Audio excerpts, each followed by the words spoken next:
సిలువలో పలికిన 7 మాటలు చాలా ముఖ్యమైనవి. చెప్తారు గదా!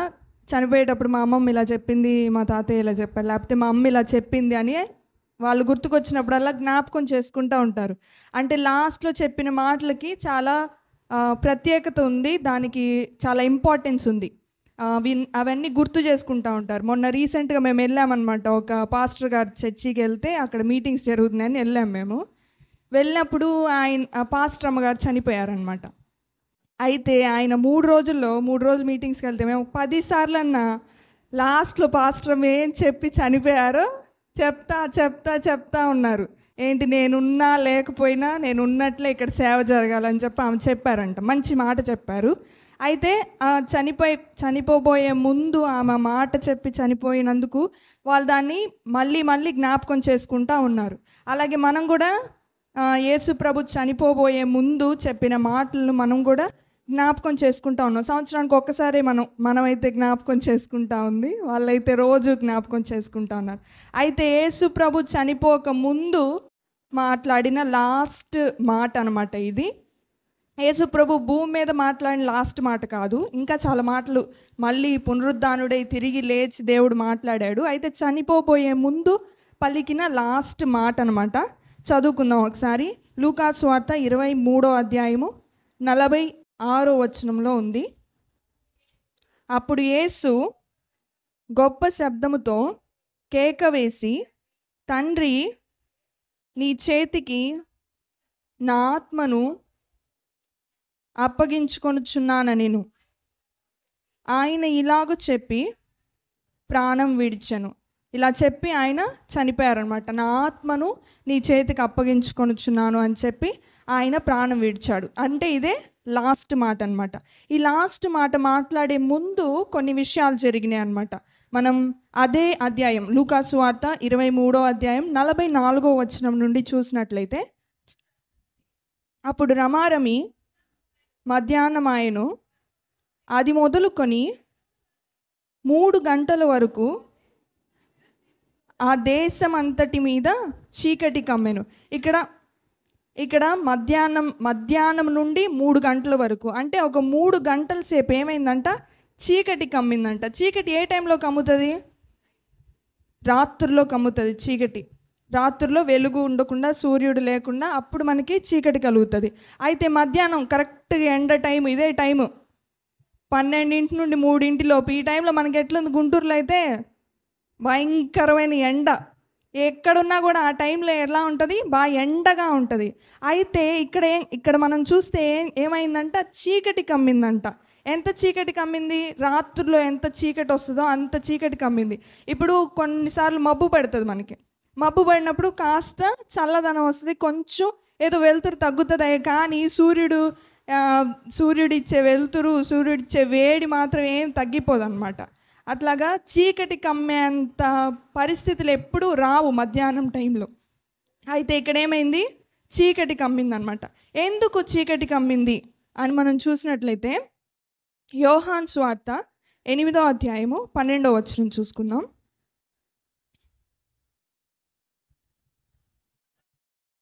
మరలా యేసు, నేను లోకమునకు వెలుగునని చెప్పాడంట. ఏంటంటే యేసు ప్రభు లోకమునకు వెలుగు.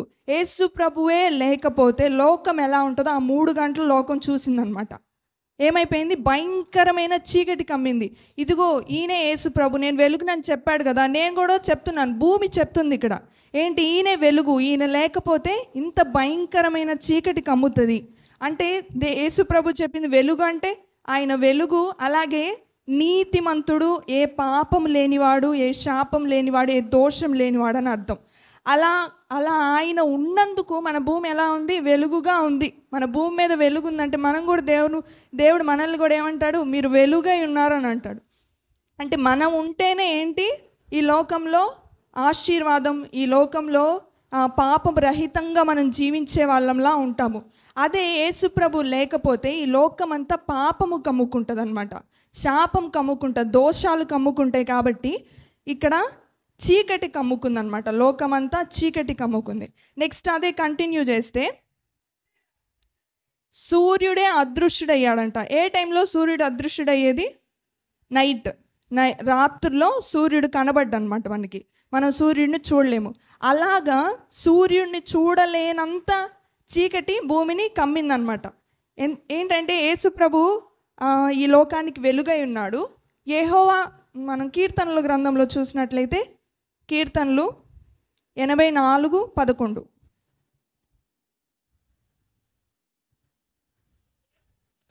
దేవుడైన యెహోవా సూర్యుడును కేడెమును. ఇక్కడ దేవుడైన యెహోవా ఎవరంట? సూర్యుడంట. దేవుడిని ఇక్కడ యెహోవా అయిన దేవుడు ఎవరు? సూర్యుడు అని చెప్తున్నారు. యెహోవా సూర్యుడు, ఈ లోకమునకు వెలుగు యేసుక్రీస్తు. ఈ లోకంలో వెలుగుపోయింది, అలాగే ఏమైంది? సూర్యుడు కూడా అదృశ్యమయ్యాడంట. అంటే దేవుడు కూడా ఒక క్షణం అదృశ్యుడైపోయాడు, ఎవరికి కనబడలేదు. అట్లాంటి పరిస్థితులు లోకంలో కనబడ్డాయి. లాస్ట్గా మనం చూసినట్లయితే కంటిన్యూషన్, గర్భాలయపు తెర నడిమికి చినిగెను. ఇక్కడ మనం చూస్తే ఎందుకు ఈ గర్భాలయపు తెర మధ్యకు చినిగింది, మధ్యలోకి ఇక్కడ మనం వింటున్నాం కదా, చాలా రోజుల నుండి మనము ధ్యానం చేస్తున్నాం గుడారం గురించి, పరిశుద్ధ గుడారం గురించి, దేవుని ఆలయం గురించి మనం ధ్యానం చేస్తూ ఉన్నాం కదా. బయట ఆవరణం ఉంటుంది, తర్వాత పరిశుద్ధ స్థలం ఉంటుంది, తర్వాత అతి పరిశుద్ధ స్థలం ఉంటుంది. అతి పరిశుద్ధ స్థలంలోనికి ఎవరు ప్రవేశించలేరు, ఎవరు ప్రవేశించడానికి అవకాశం లేదు. ప్రవేశించారా చనిపోతారు, అక్కడికక్కడే చనిపోతారు అనమాట. యాజకుడు సంవత్సరానికి ఒక్కసారి మాత్రమే అతి పరిశుద్ధ స్థలంలోనికి ప్రవేశం ఉంటుంది. తెరే, ఓ చిన్న తెరే ఏముంది, చించేయచ్చు, ఎవరైనా కొంచెం బలం పెట్టి చించేయచ్చు. కానీ అది అంత తేలికైన పరిస్థితిగా, చించి లోపలికి వెళ్ళారు అంటే మనం భరించలేము, మనము ఆ ఉగ్రతను తట్టుకోలేము, దేవుడు పరిశుద్ధతను కూడా మనం తట్టుకోలేము. ఎందుకంటే మనం పాపులం కాబట్టి దేవుని పరిశుద్ధతను మనం తట్టుకోలేము. అలాగా చిన్న తెరే, కానీ ఏమైంది, అది మనిషిని దేవుణ్ణి వేరు చేస్తుంది, పాపిని పరిశుద్ధుడిని వేరు చేస్తుంది. అయితే ఇక్కడ యేసుప్రభు శిలువ బలియాగం అవడం వల్ల ఏమైంది, ఆ తెర మధ్యకు చింపబడింది అనమాట, చినిగిపోయింది. అదే ఎందుకు చినిగిపోయిందంటే దేవుడు ఏం చేశాడు, ఒక మార్గాన్ని ఏర్పరిచాడు. యోహాను సువార్త 14:6 చూద్దాం. యేసు నేనే మార్గమును, ఏమని చెప్పాడు యేసు ప్రభు? నేనే మార్గాన్ని అని చెప్పాడు. దేనిలోకి మార్గం అని చెప్పాడు? చీకటిలో నుండి వెలుగులోనికి మార్గం, పాపంలో నుండి పరిశుద్ధతకు మార్గం, మరణంలో నుండి నిత్య జీవమునకు మార్గం. ఆయన ఇవి ఏర్పరిచాడు. చీకటిలో నుండి ఇంతకు ముందంతా మీరు ఎక్కడున్నారు? చీకటిలో ఉన్నారు. ఇప్పుడైతే ఆ తెర చినిగిపోయింది, మీరు వెలుగులోనికి వచ్చే అవకాశం ఉంది.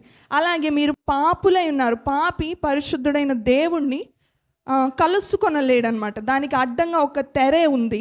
అయితే ఆ తెరను దేవుడు చించేశాడు.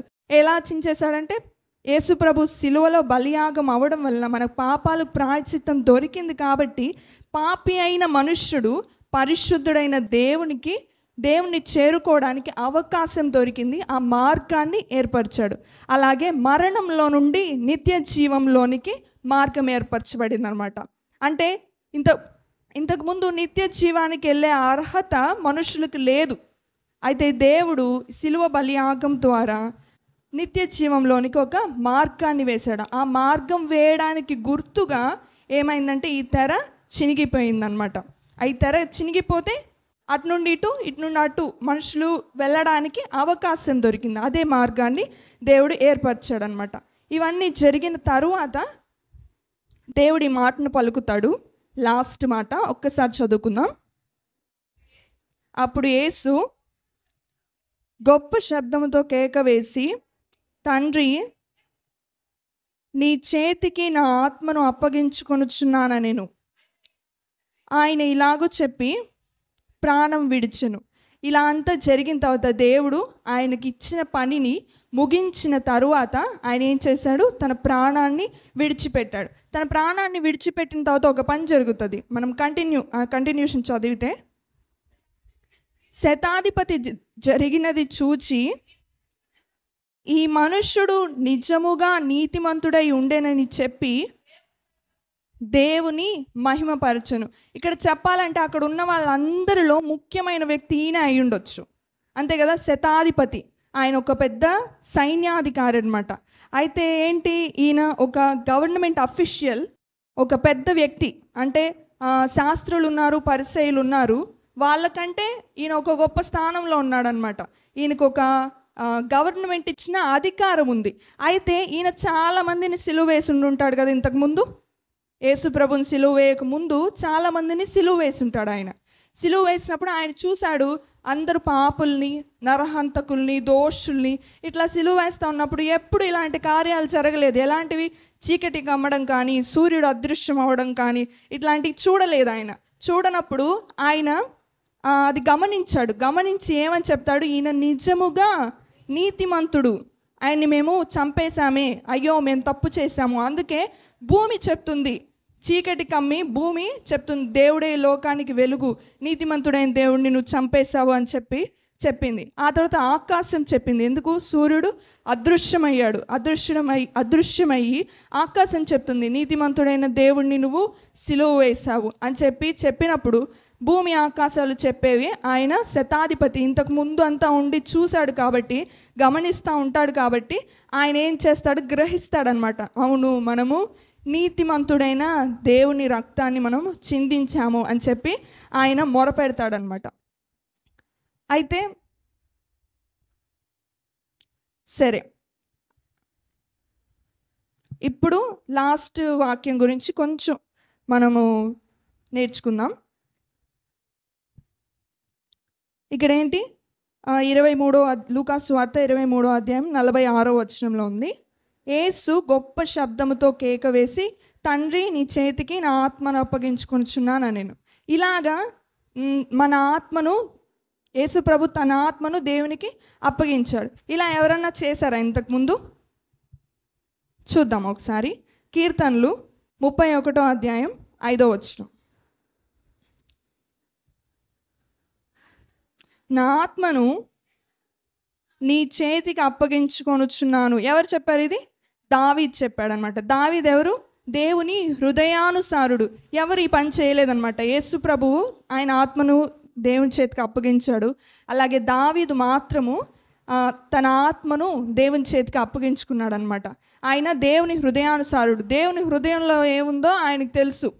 ఈయన హృదయము దేవుని హృదయం ఏకంగా ఉన్నాయి కాబట్టి ఆయన తన ఆత్మను దేవుని చేతిలోకి అప్పగించాడనమాట. ఆయన గ్రహించాడు. ఆయన్ని చంపైపోతూ ఉంటారనమాట. చంపైపోయేటప్పుడు ఏం చేస్తాడంటే, శరీరం ఏమైపోయినా పర్లేదని దేవుడు చెప్తాడు కదా. శరీరాన్ని చంపువారికి మనం భయపడాల్సిన అవసరం లేదు, కానీ ఆత్మను శరీరమును రెండింటిని చంపగలిగిన శక్తి ఉన్న దేవునికి మనము భయపడాలి. కాబట్టి ఇక్కడ యేసు ప్రభు శరీరం గురించి బాధపడలేదన్నమాట. ఆయన శరీరాన్ని దున్నారని రాయబడి ఉంటుంది. ఆయన శరీరాన్ని దున్ని ఆయన రక్తాన్ని అంతా కార్చారు. అయినా కూడా ఆయన దాని గురించి అంత బాధపడట్లేదు, దాని గురించి అంత ఆలోచించట్లేదు. అయితే ఆత్మ గురించి యేసు ప్రభు ఆలోచిస్తున్నాడు అనమాట. అట్లాగే దావీదు కూడా తన ఆత్మను దేవుని చేతిలోనికి అప్పగించుకున్నాడు. అయితే మనం మన ఆత్మను దేవుని చేతిలోకి అప్పగించుకోవాలా అన్నది చూద్దాం ఒకసారి. 1 పేతురు 4వ అధ్యాయం 19వ వచనం చూద్దాం.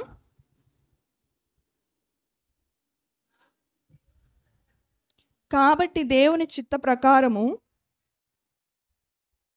బాధపడు వారి సత్ప్రవర్తన గలవారై నమ్మకమైన సృష్టికర్తకు తమ ఆత్మలను అప్పగించుకొనవలెను. ఏం చేయాలంట? నమ్మకమైన సృష్టికర్తకు మన ఆత్మలను అప్పగించుకోవాలన్నమాట. దావీదు మాత్రమే కాదు, యేసు ప్రభు మాత్రమే కాదు, మనం కూడా ఏం చేయాలి? మన ఆత్మలు దేవుని చేతిలోనికి ఇవ్వాలి, దేవుని చేతిలోనికి అప్పగించాలన్నమాట. ఎందుకు మన ఆత్మలను దేవుని చేతిలోనికి అప్పగించాలో ఒక వాక్యం చూద్దాం. యోహాను 10వ అధ్యాయం 29వ వచనం.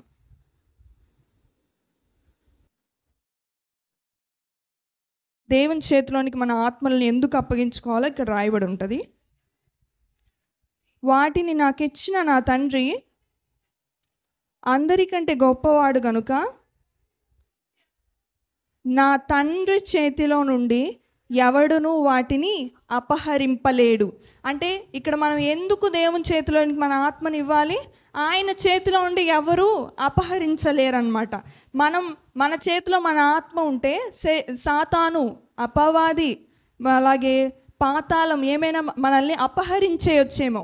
అయితే దేవుని చేతిలో ఉండి ఎవరు కూడా అపహరించలేరు అని చెప్పి మనం ఏం చేయాలి? దేవుని చేతిలోనికి మన ఆత్మను కూడా అప్పగించుకోవాలి. యేసు ప్రభువు వలె మన ఆత్మను కూడా అప్పగించుకోవాలి. అట్లాగే ఇక్కడ చూసినట్లయితే ఒకసారి 7వ మాట మళ్ళీ ఒకసారి చదువుకుందాం. అప్పుడు యేసు గొప్ప శబ్దముతో కేక వేసి అని ఉంటుంది. ఇక్కడ ఏలి ఏలి లామా సబక్తాని ఏమో కేక వేసి చెప్తాడు దేవుడు. ఆయన కేక వేసి చెప్తాడు, బిగ్గరగా కేక వేసి చెప్తాడు. అయితే ఇక్కడ ఈ లాస్ట్ వాక్యం మాట్లాడేటప్పుడు ఆయన బలాన్నంతా కూడగట్టుకొని బిగ్గరగా గొప్ప శబ్దంతో కేక వేస్తాడనమాట. అంటే అన్నిటికన్నా గట్టిగా పలికిన మాట ఇదే అనమాట సిలువలో. ఎందుకు గట్టిగా చెప్తాం? మనం బల్లగుద్ది చెప్తాం. ఎందుకు గట్టిగా చెప్తాము? ఇది నిజం, ఇది అందరూ తెలుసుకోవాలి, అందరూ చేయాలి, అందరికి అర్థం కావాలి అని చెప్పి మనం ఏం చేస్తాం? గట్టిగా చెప్తాం అనమాట. దేవుడు కూడా అంటే దీనికి ఒక ప్రాముఖ్యతనిస్తున్నాడు దేవుడు. ఈ ఆత్మను దేవుని చేతిలోనికి అప్పగించుకొనడం అన్నది ఎంత ప్రాముఖ్యమైనదో ఇక్కడ గట్టిగా ఆరిచి చెప్తున్నాడు అనమాట దేవుడు. నా ఆత్మను నీ చేతికి అప్పగించుకొనుచున్నాను. శరీరం ఏమైపోయినా మనం ఏం బాధపడాల్సిన అవసరం లేదు, కానీ ఆత్మను మాత్రం మనం దేవుని చేతిలోనికి అప్పగించుకోవాలన్నమాట. అప్పుడు మన ఆత్మను ఎవరు అపహరించలేరు. మనము దేవుని దగ్గరికి వెళ్తాం. మన ఆత్మ దేవుని దగ్గర ఉన్నప్పుడు మనం చనిపోయిన తర్వాత మనం దేవుని దగ్గరికి వెళ్ళే అవకాశం ఉంటుంది. అందుకని మన ఆత్మను ఏం చేయాలి? మనం దేవుని చేతిలోనికి అప్పగిస్తే ఎవరు దాన్ని అపహరింపలేరు. కాబట్టి మనం హ్యాపీగా ఉండొచ్చు. మన శరీరానికి ఎవరు ఎన్ని ఇబ్బందులు పెట్టినా, బాధలు పెట్టినా మనం బాధపడాల్సిన అవసరం లేదనమాట. కాబట్టి ఈరోజు లాస్ట్ వాక్యము దేవుడు చెప్పినది, మన ఆత్మను ఏం చేద్దాం? మనం దేవుని చేతిలోనికి అప్పగించుకుందాం. దేవుడి కొద్ది మాటలు ఆశీర్వదించును గాక. ఆమేన్.